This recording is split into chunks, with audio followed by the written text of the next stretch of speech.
welcome to Ottawa Experts. I'm your host, Barbara Balfour, and I'm so pleased that you're joining us for a discussion on a topic that's actually near and dear to my own heart: how to complain and get what you want, negotiation tips for higher salaries, better customer service, and happier relationships.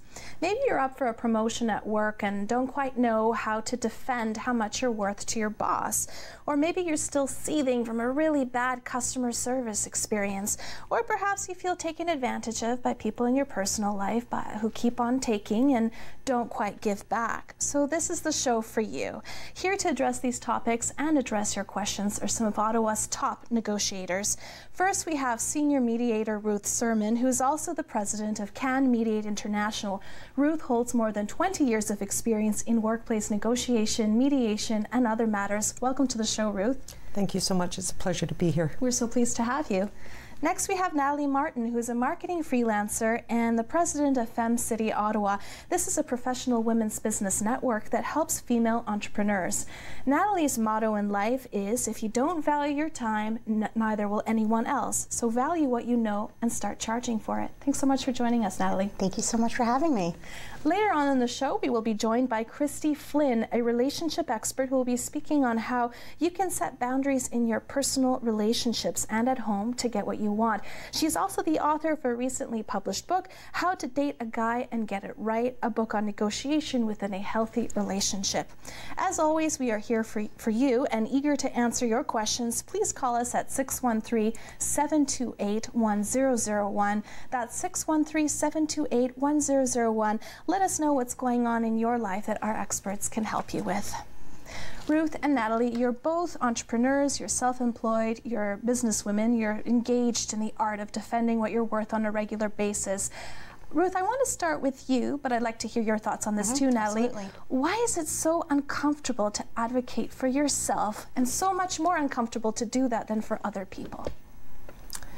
It's an interesting question because, you know, I look back and I'm not 29 anymore. And when I was raised, there was a huge emphasis from parents, teachers, adults in general, that it was rude to brag. And it was rude to put yourself forward and don't be bold. You know, we heard a lot of that when we were kids. And so as a result, the message then that we're giving children when we teach them that is, yeah, you're not, your opinion, your thoughts, your whatever you wanted to say isn't really necessarily what we want to hear. And so if you hear that often enough, then I think as for a lot of us, we discount our value, we discount our worth, and we are maybe a little hesitant to speak up and say, I can do that, I'm good at that, and I'm worth getting paid for my expertise, for my skills, for my knowledge, and for my abilities. There's a lot of messaging around, especially for women, around modesty, around humility, being humble, being modest. What do you think, Natalie? Has that been your experience as well growing up? Oh, absolutely. I mean, I think we can relate to the fact that, you know, we're put into a mold of how we're supposed to behave, how we're supposed to react, and certainly under the female umbrella that, you know, there's certain expectations that, you know, we face growing up, then, you know, throughout our education and professional career and that path and that journey. I think we are definitely set up to, you know, undermine ourselves. We're set up to perhaps take a step back. So certainly in the business world, I think we're uncomfortable to talk about money in general, you know. So when we want to talk about money, and we also want to put our value, you know, attached to that dollar sign, I think we're uncomfortable. And perhaps as women, we tend to, you know, shy away from it a little more. Well, and I think if you look at the whole employment equity field that's been around now for what, 20, 25 years, we still don't have it. We still don't have equal pay for equal work. And so women's contribution has been devalued for generations. If you were a stay-at-home mom, which I was for years, it was, oh, you're like a housewife? Like I didn't do, you know, oh, so you don't work. You don't provide anything of value. Yeah, that used to be a real button, shall we say, trigger for me. And I finally got to the point where I wouldn't tell people I was a stay-at-home mom. I would tell people I was a domestic engineer. Fabulous. Yeah. Because I figured, well, you know, if a garbage man can be called a sanitary engineer, then I should be able to be called a domestic engineer. That makes sense. Natalie, you deal a lot with female entrepreneurs here in Ottawa. What kinds of things do you hear coming out of their mouths in terms of insecurities and defending what they're worth that you wouldn't normally hear from the mouths of a man in the same industry? I think what I hear the most is that they really have to prove themselves maybe twice, 3 times more. They have to really showcase their talent at a higher level, is what I'm hearing. And it goes for all generations. So, you know, I'm meeting women who are millennials. I'm meeting women who are, you know, at a later stage of their careers, and they're still struggling, you know, finding themselves in a situation where they have to really showcase that they are at the same level of their counterparts, their male counterparts. So that is the bigger struggle, I think. And then for women who are running their own business, I think what I'm hearing is that they have to work twice as hard to get the same value and to get the same return as men, is typically what I'm hearing. So given the biases that still exist in our society, would you, Ruth, counsel women to negotiate differently than you would counsel a male client, for example? And what would be the main differences? I would agree with Natalie in the sense that, you know, there's that perception that you have to prove yourself. I think to a large degree, and I believe that when women start to realize that they do have true value, that they can do the job, and when they can kind of shake off that constraint that we've put on girls from the time, you know, they were tiny all the way up, they're actually very good at negotiating. The challenge is not so much whether they negotiate well, but it's almost like we have to give ourselves permission to negotiate what we believe we're worth. And when we feel we have that position, then in some cases, especially for somebody who's had a history of negative encounters, sometimes it's almost, you know, getting to the point where you can pull it back a little, because sometimes we go a little over the top. And I've seen that happen where somebody's gone from being passive through being assertive and now has moved into aggression. And so if you look at the styles of negotiating, they've adopted a very hard negotiating style, which is more demanding, more more aggressive, and isn't going to give in and isn't going to take no for an answer. So I think we have that whole continuum that we work on, and it's finding the place that people are comfortable for them, and that will be different for everybody.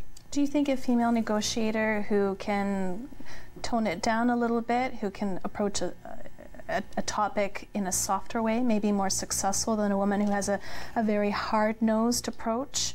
It seems like women in society, you know, over the last few years even, who are more hard-nosed, who are more assertive, have been criticized quite a bit. You look at Hillary Clinton, you look at Marie Henein, who is most recently Jean Gomeshi's lawyer, and who does a great job at what she does, but has become so heavily criticized for being so good at what she does. I think, unfortunately, that's the reality that we face as women, whether you're in business or in any profession. I think, you know, men are, you know, if men are in leadership roles, they're seen as, you know, very successful and assertive, and, you know, they're described in more of a positive manner. And, you know, the woman, you know, that same woman could hold the same role, but then she would then be described maybe more pushy and seen more negative. So I think that's where, you know, we're kind of trying to navigate as women, trying to negotiate our value. I think that, you know, for myself, when I'm negotiating a contract for myself, whether it be, you know, for a marketing project or, you know, different clients, I mean, I really try to stick to what my value is worth. And it takes a while to get comfortable with understanding the type of work that you can, you know, deliver, and that, you know, this is what my package is worth. And it's okay if the person doesn't want to pay,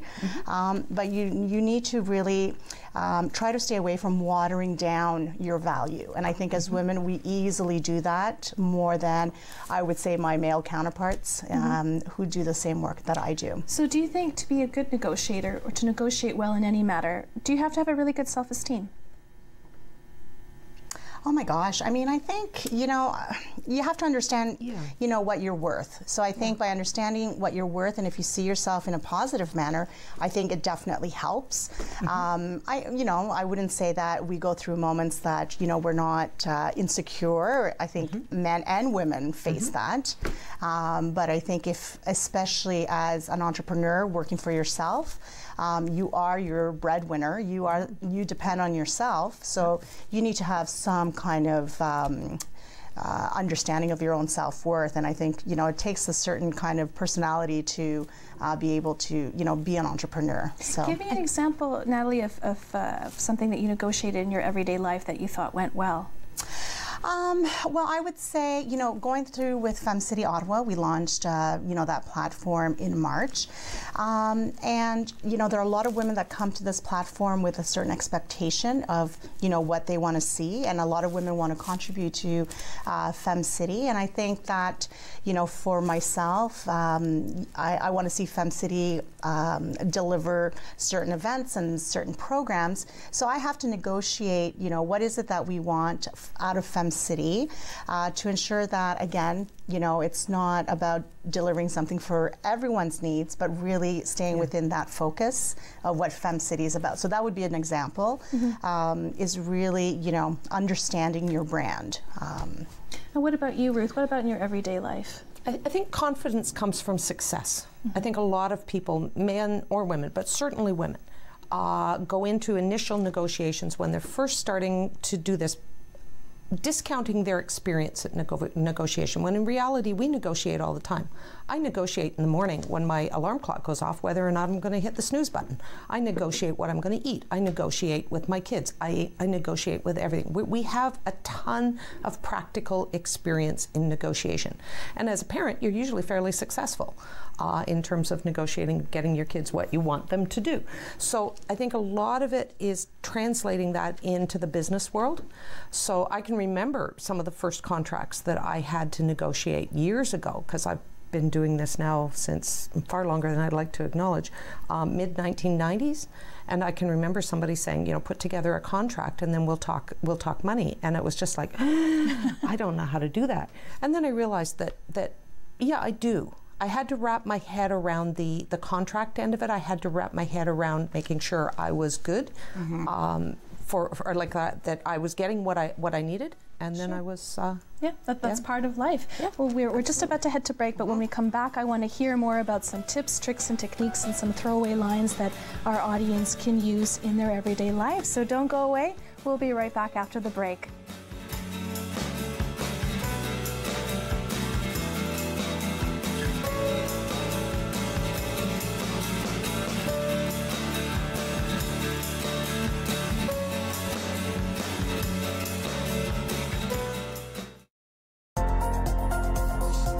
The following program is brought to you by Rogers Anyplace TV. Enjoy exclusive content for free. Visit RogersAnyplaceTV.com. Join world leaders as they share innovative solutions for the pressing issues the world faces. Watch the One Young World Ottawa Summit exclusively on Rogers TV. With the new Rogers Anyplace TV app, now you can take your TV entertainment on the go. Watch the shows you want from anywhere on your favorite device. Hundreds of movie titles, your favorite shows, even sports and news. Live or on demand. With a new look and feel that makes finding what you want easier than ever. And the best part? Anyplace TV is already included with your TV package. Download the new app today and make Anyplace a TV place. As we get older, we all want to live happy, healthy, and maintain our independence. Making healthy choices is one of the many ways we can help make that happen. So grab a water bottle, a towel, some hand weights, and join Anita Finley 6 days a week as she takes you through workouts that will help increase your strength and balance. As well, Ottawa Public Health has some great tips on how you can maintain a healthy and independent lifestyle. Join us for Better Strength, Better Balance, only on Rogers TV. Hi, I'm Kathy Donovan, host of Refresh Your Passion, a speaker series for people who want to do more, be more, have more, and share themselves more in the world. Refresh Your Passion, only on Rogers TV.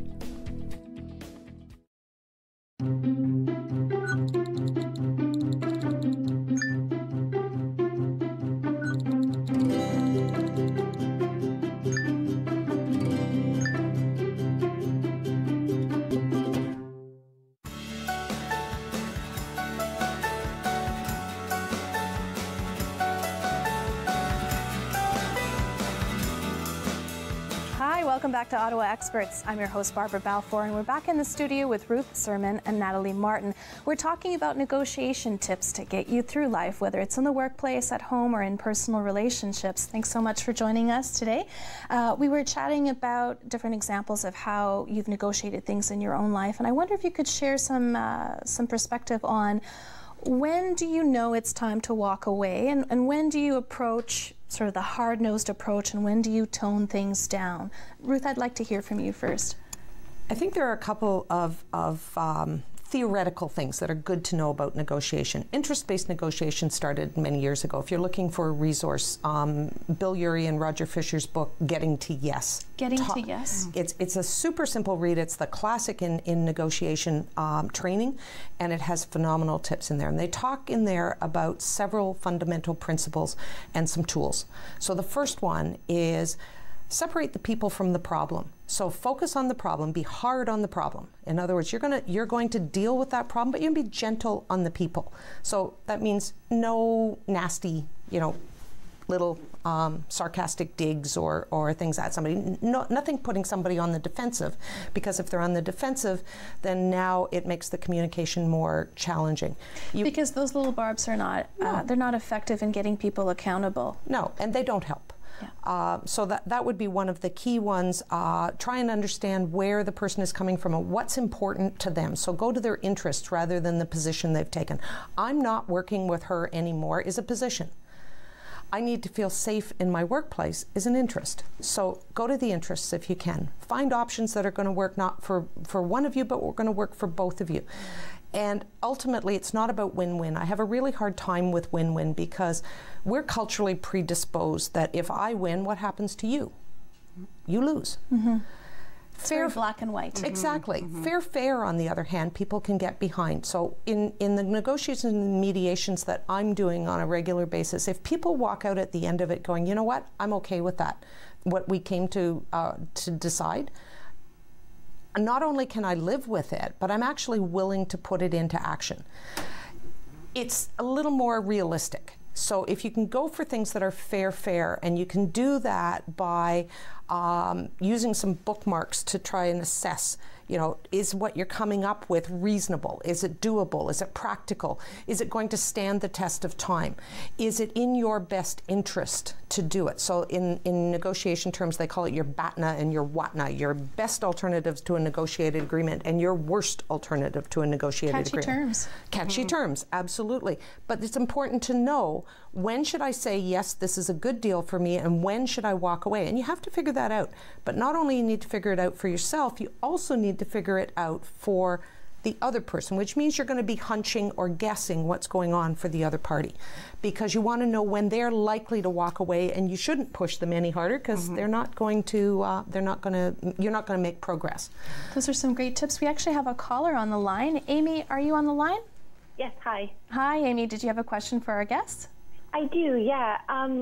So I've been working at a company for a few years now, and in regards to like all the work I've been doing and trying to establish myself, I feel as though I deserve more of a pay raise, and I want to talk to my bosses about this, but I'm not really sure how to go about it without, sounding like greedy or arrogant. So any tips regarding that would be super helpful. That's a great question, and you spoke to this earlier, Natalie. What do you think? Well, I think it's important to leverage yourself, whether you work for yourself, and Amy, you work in an organization where you're going to be approaching your boss about understanding where you fit in with that organization. And I think that's an important step, is that before you go for the ask, is that understand where you fit in within that organization and what is it that you contribute. So, look at potentially the last year, what is it that you worked on, and how did that contribute to the advancement of the organization that you're working for, and put value to that. I think it's really important to put value to that. You mean like a monetary value? Yeah, it could be a monetary value, and also a human value, obviously, but we can't always monetize that human value. So monetizing that, if if you can, I think is really important. And then I think it's also important to demonstrate that you are committed to the organization that you are working for, and that you want to contribute long term. So not only going in with, this is what I've done, this is what I'd like to continue working on, and I believe that, you know, this is potentially fair for me to ask, you know, for this amount moving forward, because I see myself in, you know, going in, you know, in a direction in the next 2-3 years, depending on the commitment that, you know, you do have for your organization. It can, you know, it is sometimes a little bit scary to ask for it the first time, but, you know, it takes once, and then you get used to it. And, you know, if you do have a good relationship with that supervisor or that person that you report to, hopefully, you know, that communication can start. Ruth, what did you have to add to that? There are a couple of things that come to mind. I do a little research, Amy, and find out, you know, what the going rates are for similar work that you're doing within the industries, just so that you know sort of upper and lower limits, and then you can assess where you're at. The other thing that I find is that it doesn't hurt if you can find somebody who's going to play the role of the supervisor and do it in a fairly tough fashion. Do a mock interview with that person and practice so that you have multiple options available to you. So in other words, if the supervisor's response when you bring it up is, oh yes, absolutely, come on in and sit down, I've been thinking about having that conversation with you, that you can continue from there. On the other hand, if the supervisor says, what, you want more money? That you've got a plan for that as well. So it's having a plan A, plan B, plan C in your head as to how you're going to do it, so you can carry the negotiations forward in a constructive fashion without getting as rattled as you might otherwise. Just some kind of, you know, preliminary tips until you get a little more confident with it. So keep it factual, document your successes. Does that answer your questions, Amy? Yeah, no, that's super helpful. I really like the fact of thinking, like, you know, worst case scenario, like to kind of just think of everything that maybe could happen, so I could be prepared and kind of stand my ground, I guess, in a way. Ruth, what would you say in the worst case scenario if your boss says, what, you're here asking for more? Say, well, yes, actually I am, Barbara, because, you know, I've been thinking about this a lot, and in the past few months, I've done, you know, I've done this and I've done this and I've done this, and I recognize that you need to manage costs. So wherever you can, address preemptively what you think their arguments are going to be, because it takes a bit of the wind out of their sails. So I know, Barbara, that you need to manage costs. I'm not asking, you know, to bankrupt the company, but I would like to have a conversation about the value that I bring and how we can compensate that fairly. And the other thing to keep in mind is that negotiating for a better package does not necessarily mean money. There are a lot of other things you can negotiate for in the workplace that may actually be more valuable than money, like flexible working hours, like more vacation, like benefit packages, like so many other things. And so in that sense, don't be afraid to give yourself some flexibility so that you can read where they're coming from, and that you've got, again, plan A, plan B, plan C of things that you can bring up. Those are great tips. Thank you so much for watching and for calling in, Amy. Thank you so much for all your help. Have a good night. And good luck. Good luck. Natalie, tell me a little bit about some of the common scenarios that you see in your work as the president of FemCity Ottawa. What is it that you do, and how do you help female entrepreneurs get what they want in their own lives? Well, you know, one of the things that FemCity does is that we do bring women from different backgrounds together, and we really want to encourage women to network, you know, to collaborate. I think FemCity is really getting known for that collaborative approach. So I'm not sure if it really fits into the negotiation aspect, but definitely the collaboration. I'm seeing women who are meeting for the first time at a FemCity event who then walk away going, you know what, you're a mortgage broker. I think that you could help my business in real estate, and you know, let's talk. And I think that's where those conversations start. And you know, it doesn't always have to be so formal. So I think, you know, FemCity is a platform that, you know, women can come together, and entrepreneurs and business people, like-minded people come together to start conversations. You know, I think surrounding yourself with people who find negotiation normal is so important. I just want to share a little story from my own life. When I was a teenager, my first job was working at McDonald's, and I found that there were two kinds of people. There were people who would just take what they got and walk away, and then there were people who would look at the French fry carton on their tray and say, oh, could you actually put a few more French fries in there? I guess a few fries dropped out.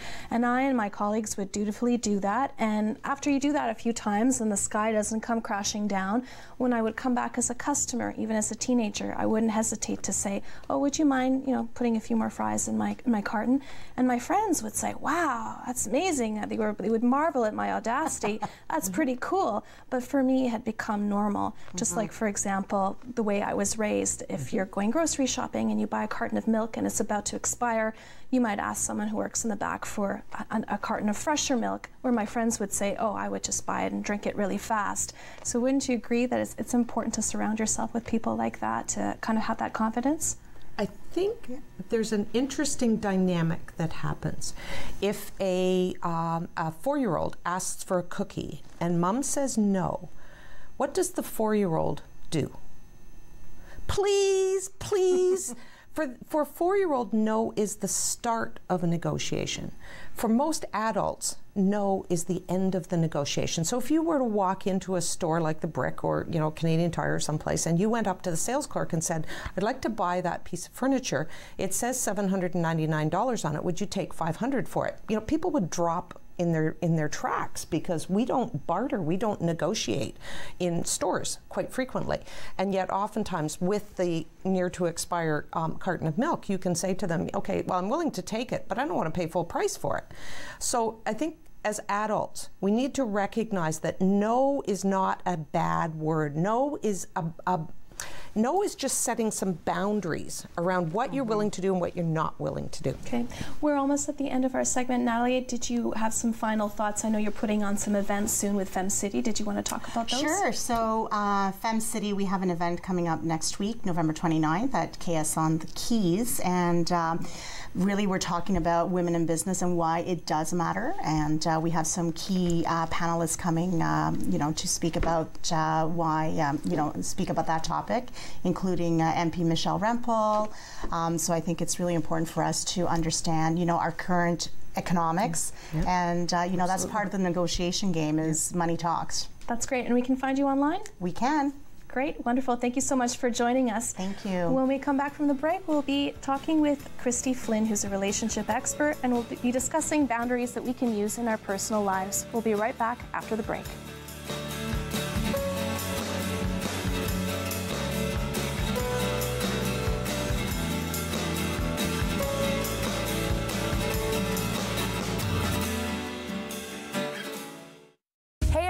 It's Carla from Carla in the Kitchen. Join me every week as I give away some of my top secret recipes. These smell so delicious. We'll see you in the kitchen.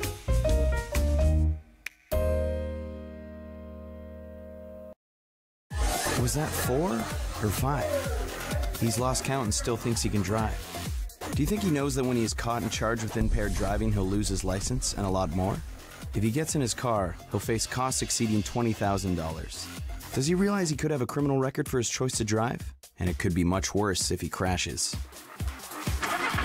Wonder what he'll be thinking tomorrow. Have a hold on one at 15. Visit ArriveAlive.org to find out more. Arrive Alive. Drive sober. Who knows what the gods have in store for us? There is going to be a war. A war between brothers. A war that will make me the king of Connecticut. The end of our world is here.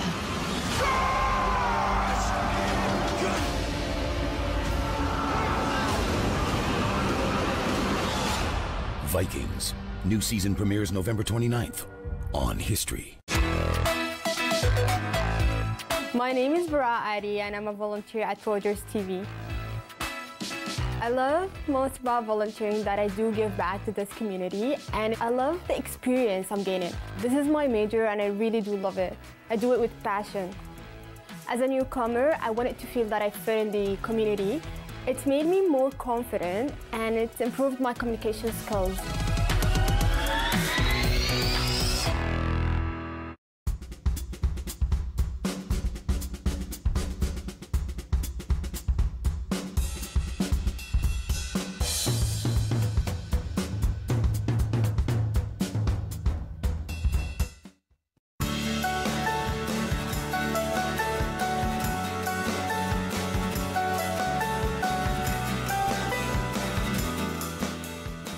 evening and welcome back to Ottawa Experts. I'm your host, Barbara Balfour. Well, defending what you're worth is one of the most exhausting things about owning your own business, but we also defend what we're worth in smaller ways every day of our lives, when we order a meal, when we get a service, or when we enter or leave a relationship with a person. And here joining us in the studio now is relationship expert Christie Flynn. Thanks so much for joining us. Thank you for having me. Wonderful. And Ruth, thank you so much for staying on and chatting with us about the workplace aspect of negotiation as well. I wanted to ask you, you talked a little bit earlier on about throwaway lines that people can use in various situations. What are some lines that people can kind of keep in their toolkit? I think whenever you're involved in a negotiation, it's crucial that you remember that you're not the only player involved in this. And so they will have a story about what their concerns are. They will have a perspective on things. And we're, as human beings, all very, very good at creating stories that help us to understand where we're coming from. Those stories can be really supportive, and sometimes, you know, they can be a problem. But in the supportive line, typically we will take a position around what we think we should get. Now, while I'm making a position where I think I should go, sometimes I need to realize that you're also making a position. So if I'm the employee, you're my boss, the boss will have a perspective on how good I am as an employee, the employee will have a perspective on how good they are as an employee, and they aren't necessarily the same. So given that collaboration and compromise are different, compromise is a superficial, quick fix solution.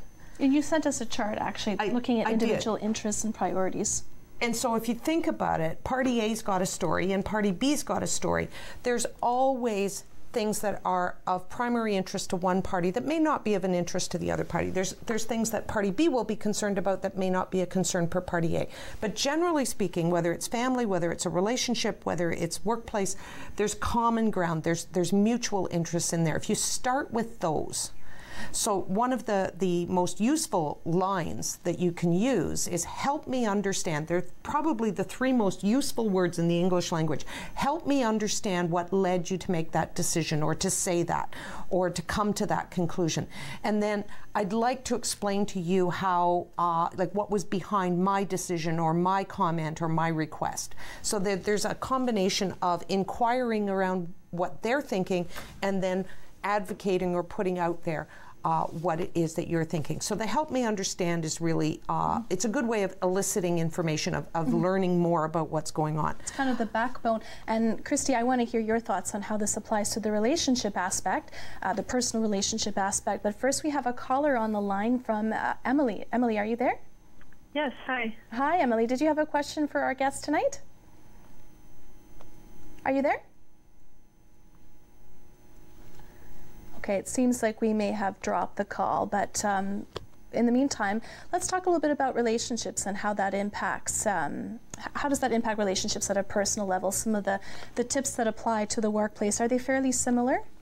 They are, actually. Sometimes emotion gets involved and get very heated, and sometimes you need to step away from the conversation and take a break. And if there's a lot of different things that are going on that you're talking about, just leave one point, come back to it after, and just kind of change the flow if you're not in agreement. Sometimes I know I've personally used, let's agree that we don't agree, and just shift the conversation into something else. What's an example of a negotiation you've had at a personal relationship level? In a personal relationship, well, I went through an experience of mediation, and obviously it was through a divorce, so there was a lot of emotion. And so I just came to the realization, when you're going to butt heads in that type of situation, and so you have to learn there's a give and take, and that goes a long way. It just breaks up the energy because the situation isn't comfortable. It feels ugly, and I found it just kind of changed the energy. Everybody just relaxed, sat back, and then we were moved through the situation much more quickly. I want to hear more about that, but it looks like we've got Emily back on the line. Emily, are you with us? I am. Hi, Emily. Did you have a question for our guests? Yeah, it was a bit more from before the break, but I just had a question about, I'm in the position of, I'm in a new job, and it's entry-level job. I'm just getting into the industry. And how do you deal with the question of salary expectations? I've had that in interviews before, and just starting off in the industry, I always get uncomfortable knowing where to position myself with that. That's a really good one. What do you think, Ruth? It is a good question. It's also a tough one because you may or may not have been able to actually research what is normal or what the range is for that position. If you've had previous jobs, you can compare the responsibilities that you had in those jobs compared to what you have now and what you were getting paid before versus what you would like or what you feel that you should be being paid now. One of the big questions is don't get pulled into answering that question right off the bat. It's the same if you're a self-employed person negotiating a contract. Often people will say, I'd like you to come in and do this. What do you charge? I see, Christie, you're in agreement with this. What was your experience? Well, I think it's best for you to sit back and listen and let the other side talk so you actually figure out their position. So it's kind of a game, isn't it? It is, actually. Doing your research is really important for the industry, and this isn't taught in schools. That's the problem. That's my concern. So I'm a real advocate for the younger generations to make sure they're taking the time and they're not jumping into these major decisions. Anything related to money and it affects us personally, you should take your time. So never answer the question up front. What else do you think, Ruth? I think a lot of it has to do, and I'm thinking, Emily, in terms of how I would deal with it, and I don't deal with salaries so much because I own the business, and so I'm negotiating contracts for the business, but I think the dynamics are very, very similar. And to me, the critical thing to think about is value. How can you bring value to your employer, and how can you articulate that value so that they understand? And in order to do that, I totally agree with Christie in the sense of sit back, ask questions.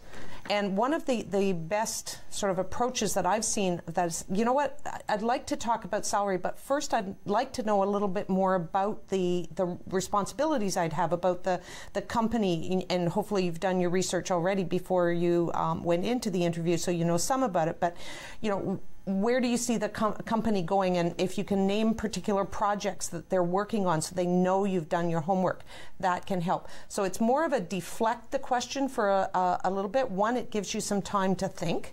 The other trick, and this is going to sound very, very strange, but always have a mug with you. Because when somebody asks you a question and you need a second to think, then gives you 30 seconds to figure out how you're going to answer that question without it appearing that you don't know what you're talking about, or that you're procrastinating, or even worse, that you're not willing to answer the question. So be really clear about the value that you bring, be really clear about what they're asking you to do, and then also recognize that if you get resistance in terms of the dollar value, and I'd said this to Amy when she talked before, that there are so many other ways that you can increase the package that you're getting from your employer that doesn't necessarily involve money. Always offer something that is easier for you to do, that isn't costly for you, and ask them for something that is of great benefit to you, but that may not necessarily cost them a lot. Think about that one, because that's a big one.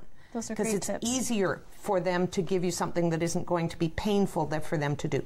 Does that answer your question, Emily? Thanks so much for the advice, guys. I like that mug idea. Thanks so much for watching and for calling in. Thank you. Bye. I'd like to talk a little bit about the cultural differences in negotiation. For example, when I've traveled to places like Asia, it's normal to bargain. It's normal to negotiate for things, and vendors in the market are kind of put off if you accept the first asking price. Absolutely. In some Islamic Muslim countries that I visited, if you are the first shopper of the day, they believe that you bring them good luck, so that they're actually going to give you a really good deal. And it's having that kind of insider information that's really important, I think, to arrive at what you want. Christie, can you maybe speak to that from a personal relationship perspective, or even from the perspective of what you went through? You know, how do you get at obtaining that personal information about the other person or the other situation that gives you an edge? I would say just doing your research with respect to going to a country, because I've been to Jordan and there are differences. So asking, polling, I know social media is a great place to ask questions and to get some feedback, because people actively like to help other people. I do know there's a tip that I wanted to offer to the audience, is the fact that there are online applications such as Fiverr, where you can do extra research and you know, get some information from at least 3 places to give you that feedback, so you can make a better decision on whatever's going on. We've been talking a lot about workplace issues, but I really like to get into the personal relationship aspect. What if you're one of those people where you constantly find yourself in friendships where you are the giver and people will take and take and take, and you're feeling hollow and unfulfilled because you're not getting a good bargain out of it? How do you deal with a situation like that? What do you think, Ruth? Well, there's actually something called the doormat syndrome, which is someone who typically accommodates what everybody else wants. So for them, the relationship is incredibly important, and they want to protect the relationship, and they will often do it by sacrificing their own interests, their own concerns, their own issues for the sake of the relationship. And so, you know, I think the world is full of people who tend to be givers and who tend to be takers.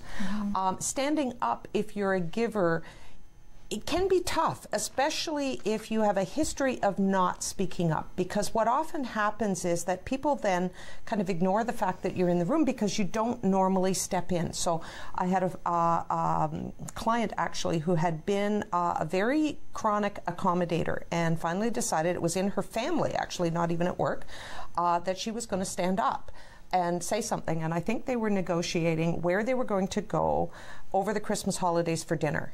And they were talking about Italian, they were talking about Chinese, and she wanted to go for Greek. And so I want to hear about what happened. We're just about to go to break, but when we come back, we'll be talking more about personal relationships and how to get great customer service. We'll be right back. See you after the break.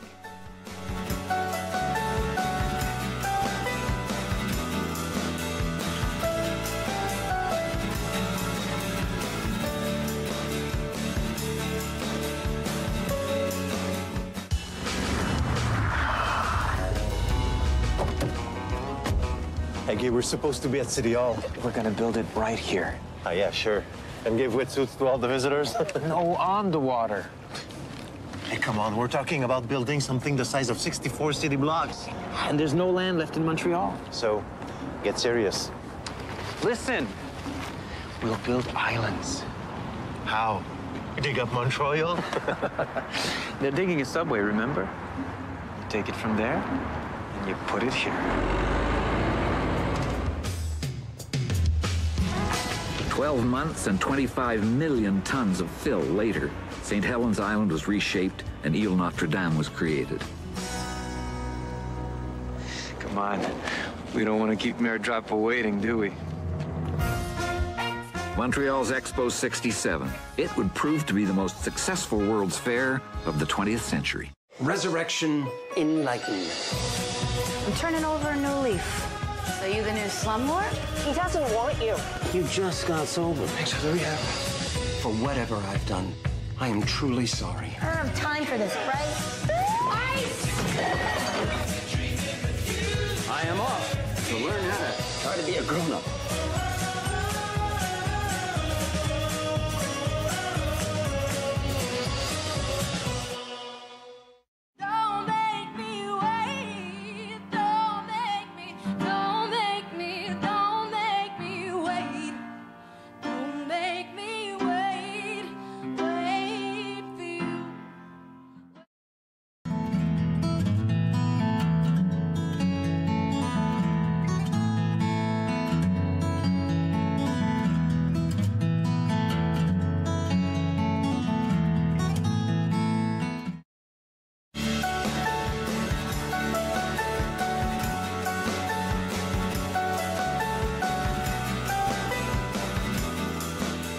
Welcome back to Ottawa Experts. I'm your host, Barbara Balfour, in the studio with Ruth Sirman and Christie Flynn. Ruth, you were in the middle of telling us something really interesting just before we went to the break. You had a client who suffered from doormat syndrome? Well, she just typically was an individual who she valued the relationship so much that she didn't want to do anything to cause it grief, and so she wouldn't speak up, and she decided that she really needed to become more assertive. And so over the Christmas holidays they were trying to decide where they were going out for dinner, and family had made suggestions of different restaurants.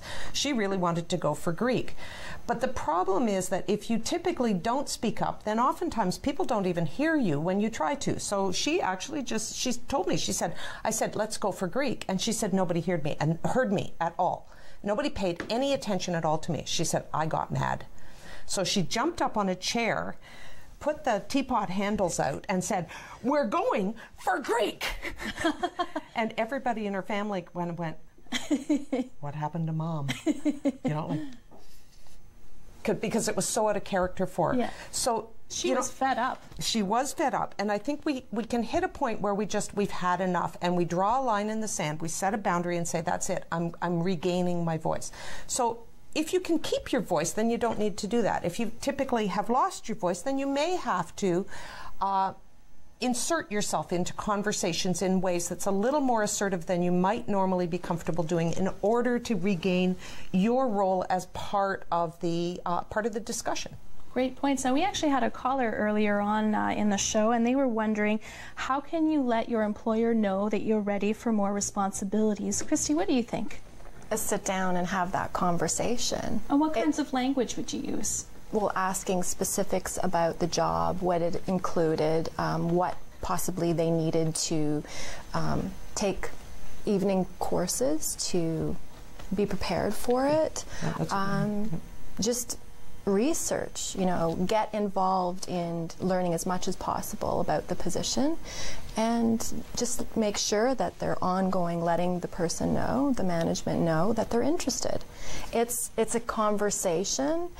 I know many people, they get fearful of speaking with management, but it's not a negotiation. Well, they think it's a negotiation because it's confrontational. But if they change the perspective, they change the energy, and just approached it in a more positive manner and proactive, and just conversation, it changes everything. So you think of it less as a hierarchy and more as a conversation between human beings. Right, absolutely. And if you can come into it by wording it in a way that is going to be helpful to them, as opposed to coming in demanding, I want more responsibility, you need to give me, bigger projects.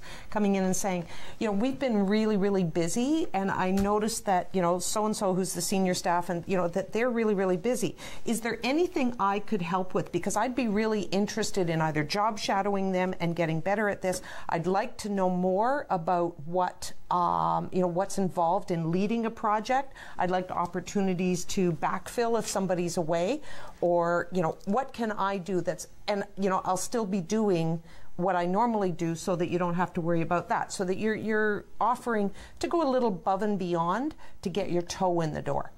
I think that can help. And it also lets them know, the management, the business know how actively interested you are in the company, and that you're going to be staying.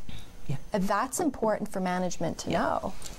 Christie, you wrote a book about negotiating within a healthy relationship. What are some of the most difficult conversations to have in a relationship that would require negotiation? Well, the book was specifically about dating and negotiating around dating. So it could be about where you're going to eat, saying where you want to go, speaking up for yourself, having that voice, who's paying for the bill. I know there's a lot of controversy over who pays the bill. First date should always be, split. It doesn't, it's not about gender or anything like that. Or whoever does the asking. Or whoever does the asking.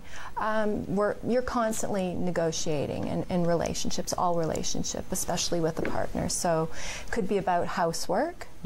This is separate from the book, but it could be about the garbage, whatever, that everybody is participating. It's not one-sided. There's a give and take. And when there's one side doing more than the other, who knows, the resentment builds, then conversations aren't happening. People start jumping on chairs with the teapot handles, right?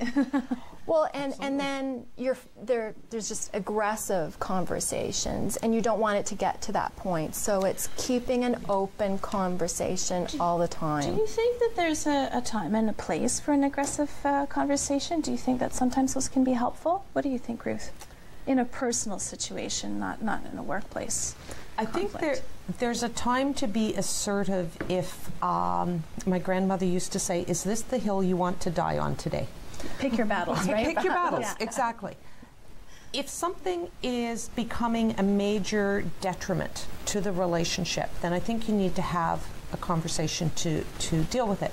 My suggestion would be, don't let things fester.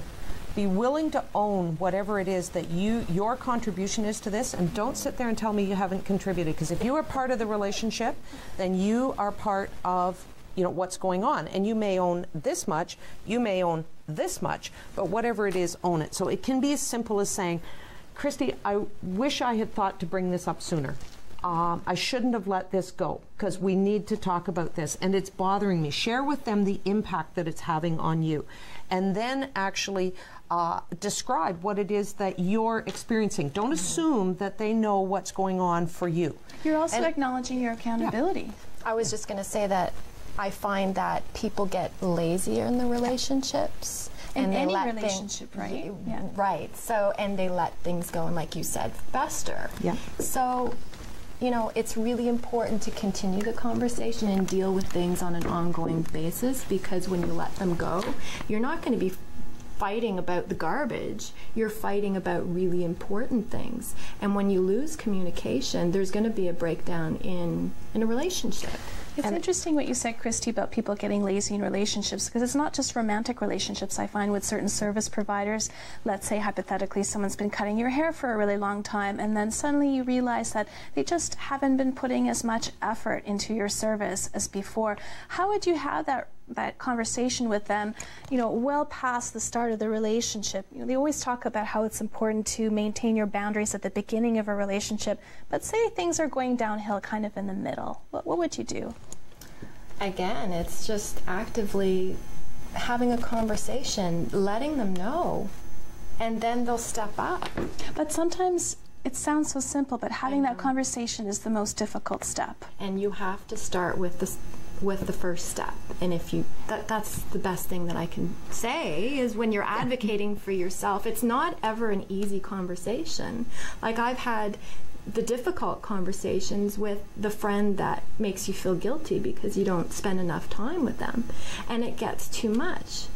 I've had those conversations. How did they go? Well, the other side, she was saying that, okay, she would make the effort, but it never happened. And so we just stopped hanging out. The friendship ended.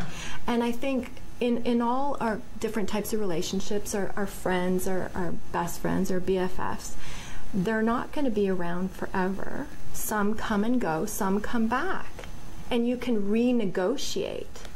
That's one of the things. It's like a contract. Renegotiate your friendship and just say, okay, clean slate. It's not going well, and have the difficult conversations. What do you think, Ruth? I think it's important to recognize that you can't negotiate personality. You can't negotiate values and beliefs, but you can negotiate behavior. So if you're experiencing behavior that you're finding problematic, rather than coming in with a, what are you doing? Why is my hair such a mess? Like, you're not doing nearly the job that you used to, which is going to put the other person on the defensive. For me, I prefer maybe a slightly more subtle one. And one of the expressions that I adopted many years ago, and I found it works quite well, is what I would call selective stupidity. Okay. I get really confused a lot. So I'm really confused, because when you first started cutting my hair, Barbara, I used to leave and it would just fall exactly the way I wanted it to, and it doesn't seem to do that anymore. Has something changed with my hair that doesn't allow it to do that? And then you just get really expectant looking and stop talking. So there's definite value in shut up at some point and give them a chance to respond. But you've got to look at them in a way that they actually realize you're waiting for a response. And then you may get back, well, no, it's not your hair, but I have to admit I've been a little distracted, and you don't know what's going on in their world. Everybody lives a public life, a private life, and a secret life. We have no idea what's going on in somebody else's world. They could be dealing with a dying parent. They could be in financial difficulty. They might have a teenager that's driving them crazy, or they've been evicted from their... You don't know. So sometimes it's not personal. It's just simply that the reality of their world means that they're not necessarily functioning 100%. And so if you open the door and give them an opportunity without being judgmental, without being difficult or nasty or aggressive, to explain what's going on, you can at least initiate the conversation, and it's just a little more comfortable for everybody because it manages the defensiveness. And I actually wanted to add to that, I think it's really important, when we're receiving customer service, we have expectations from them, but how often do we actually ask questions to them? How are you? Are you okay? And this leads to mental health, right? There's a lot of anxiety going on all over the place and in relationships, and you don't know what's going on behind closed doors. And so if something's going on, that kind of, you know, helps them out, and then it changes. It also brings the humanness into the discussion, the humanity back into it. So it's not a loggerhead in your face conversation. Now it's a discussion between two people, and there's potential that it will actually go where you want it to go. We only have about a minute left, Christie. Now I know that you had a giveaway for our audience today. Maybe we could pull that up on the screen. You're giving away a 30-minute coaching call. Yes, I am. And so what happens during this call? So I just set up, obviously, the call. You can do it over the phone or Skype or a Zoom video, and we just have a conversation for 30 minutes, see if I can help out. If we're a good fit, then it moves on into a program which I individualize for the person, or it could be related to the business. Wonderful. So our audience members can just email you directly for that. Yes, thank you. Okay, wonderful. And Ruth, where can we find you? I run a company called Can Mediate International, and we also do free 30-minute consults anytime anybody wants. We deal primarily with workplace and employee or group issues, not so much divorce. I don't do divorce mediation, but I can refer you to people that, if you're desperate for a mediator, I can give you somebody. So www.canmediate.com. Perfect. And send us a message. Thank you so much, ladies, for joining us tonight. Thanks so much for watching. We'll see you next week. Have a great evening.